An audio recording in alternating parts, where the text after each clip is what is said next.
Assalamualaikum warahmatullahi wabarakatuh, and hello everyone. Introduce, my name is Nurul Amalia from Class A English Education Batch 2021 West Sulawesi University. My each number is 801210004. Alright, today I will introduce one of the Mandar tradition, namely Toyang Roeng. Now I will conduct an interview with one of the leaders of the Mandar tribe, Mr. Hatta. Assalamualaikum warahmatullahi wabarakatuh. Waalaikumsalam warahmatullahi wabarakatuh. Sebelumnya terima kasih kepada Bapak Hatta karena telah meluangkan waktunya kepada saya. Perkenalkan, nama saya Nurul Amalia, mahasiswa jurusan Pendidikan Bahasa Inggris Universitas Sulawesi Barat. Jadi seperti yang telah saya informasikan kepada Bapak bahwa hari ini kita akan melakukan interview. Saya akan mengajukan beberapa pertanyaan kepada Bapak tentang tradisi Toyang Roeng suku Mandar. Ya. Apa bisa dimulai, Pak? Ya, silakan. Oke, pertanyaan pertama, bisakah Bapak menceritakan sedikit tentang sejarah tradisi Toyang Roeng itu? Ya, baik. Terima kasih. Bismillahirrahmanirrahim. Assalamualaikum warahmatullahi wabarakatuh. Alhamdulillah pada kesempatan ini saya ingin menyampaikan tentang sejarah singkat daripada budaya Toyang Roeng yang ada di Mandar. Sebenarnya Toyang Roeng ini adalah sebuah budaya yang dimiliki oleh sebagian dari masyarakat Mandar, khususnya di Tanda itu, karena tidak semuanya itu melakukan Toyang Roeng. Itu hanya beberapa keturunan atau biasa disebut seseorang itu Toyang Roeng. Tidak serta-merta semuanya bisa melakukan Toyang Roeng itu. Itu terbatas dari keturunan-keturunan yang memang bisa mendirikan Toyang Roeng atau budaya Toyang Roeng. Meskipun orang yang tidak melakukan itu tidak dilarang untuk ikut budaya itu, artinya naik di Toyang Roeng itu sendiri. Nah, kemudian Toyang Roeng itu awalnya sebenarnya menurut cerita orang tua kita, bahwa itu awalnya Toyang Roeng itu hanya dua pelakunya yang naik di Toyang Roeng itu berkembang sehingga dibentuk dari menjadi 4 orang yang naik berlawan, artinya sudah jadi berubah menjadi 4 yang duduk di atas Toyang Roeng itu. Itu sejarah singkatnya. Baik, Pak, terima kasih. Kemudian pertanyaan selanjutnya, kapan biasanya tradisi ini dilakukan, Pak? Ya, baik. Itu Toyang Roeng biasa dilakukan pada saat ada upacara, ada kegiatan perkawinan pernikahan dari keturunan yang bisa melakukan Toyang Roeng itu. Itu kemudian yang berikutnya biasa juga orang yang pada melakukan misalnya akikah, misalnya penamatan mengadi, itu bisa juga dilakukan. Misalnya ada kegiatan upacara 7 bulanan daripada orang yang hamil, itu biasa dilakukan. Tapi pada umumnya itu dilakukan pada saat pesta pernikahan dan perkawinan pernikahan, itu yang dilakukan. Baik, kemudian pertanyaan selanjutnya, Pak, apakah ada hal-hal khusus yang perlu dilakukan sebelum tradisi ini dilakukan? Baik, itu biasanya yang dilakukan orang-orang tua kita itu yang ada kegiatan seremoni atau kegiatan yang disakralkan. Yang jelas sebelum itu, bahkan sebelum kita mendirikan, ada memang istilah pada saat kita mengambil bahan untuk mendirikan itu Toyang Roeng itu tentu ada upacara-upacara tersendiri sebenarnya, tetapi yang paling disakralkan itu pada saat orang yang akan dinaikkan di Toyang Roeng itu, misalnya pengantin, itu sebelumnya itu ada istilah upacara berdoa dulu, kemudian yang paling jangan di situ adalah ada istilah macibo, yaitu diambilkan sebuah dari emas, ditempelkan di dahi dan juga di tangan sebagai sarana untuk di upacara itu ditempelkan pada dahinya, istilah dicibok. Itu biasa juga diambil satu buah kelapa untuk dipecahkan di atas ubunnya, itu istilahnya membasai. Nah, itu biasa dilakukan orang-orang tertentu dari keturunan yang memang bisa melakukan daripada memberikan daripada toyang itu sendiri. Itu. Baik Pak, pertanyaan selanjutnya, apakah ada makna tersendiri dari tradisi ini?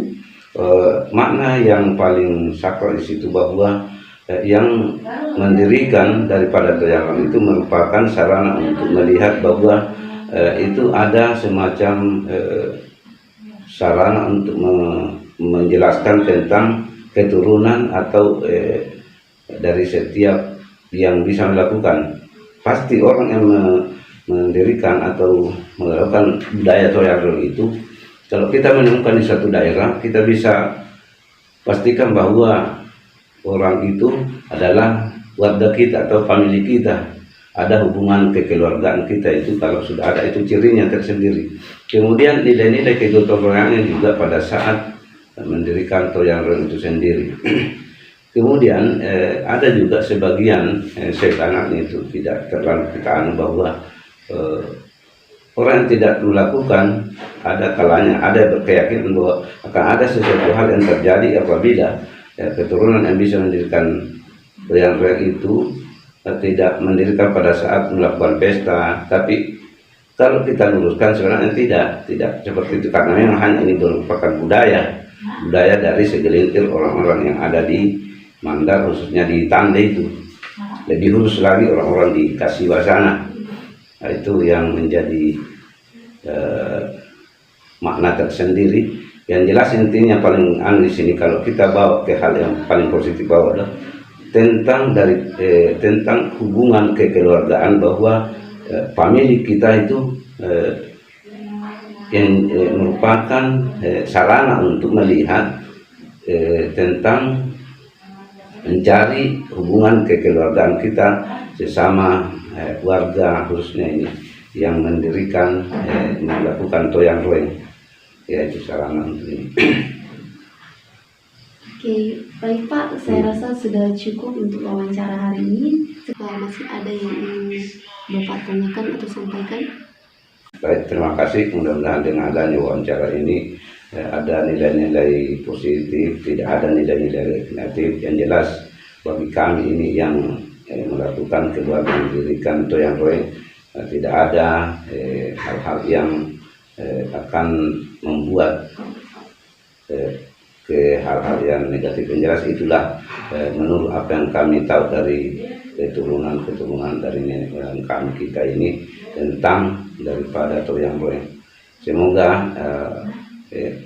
budaya toyang royong ini sebabnya ada baiknya seandainya kita melakukan satu dibukukan itu mulai dari anunya, karena memang kalau kita tidak kembangkan ini, kita tidak telusuri, bisa saja hilang. Padahal ini merupakan budaya yang sebaiknya kita kembangkan di Mandar, khususnya di masyarakat Tande, sebagai sarana untuk meningkatkan kebudayaan kearifan lokal di masyarakat Mandar khususnya.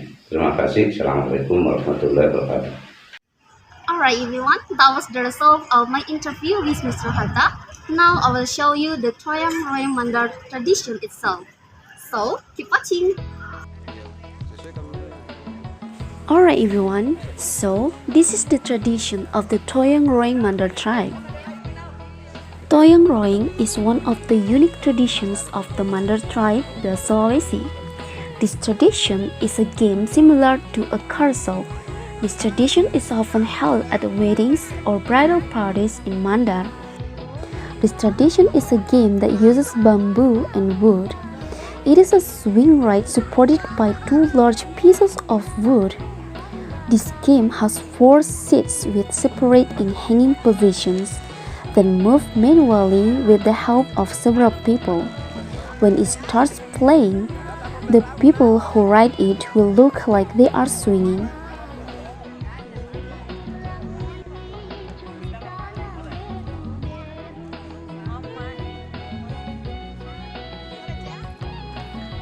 Before the game begins, the community proceeds by praying together. Those who get the first turn in this tradition are the bride and groom and their parents who are still wearing full traditional clothes. After all the players have sat in the determined positions, the Toyang Ring begins to move. After all the bride and groom and their parents have played, the game participants continue for the closest family, followed by other people who want to feel sitting, swinging, and pinning on the Toyang Ring.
Alright everyone, I think that's all. I do apologize if there are any mistake during my content. I hope you enjoy it and thank you for your attention. Don't forget to like, subscribe, and comment. Wassalamualaikum warahmatullahi wabarakatuh.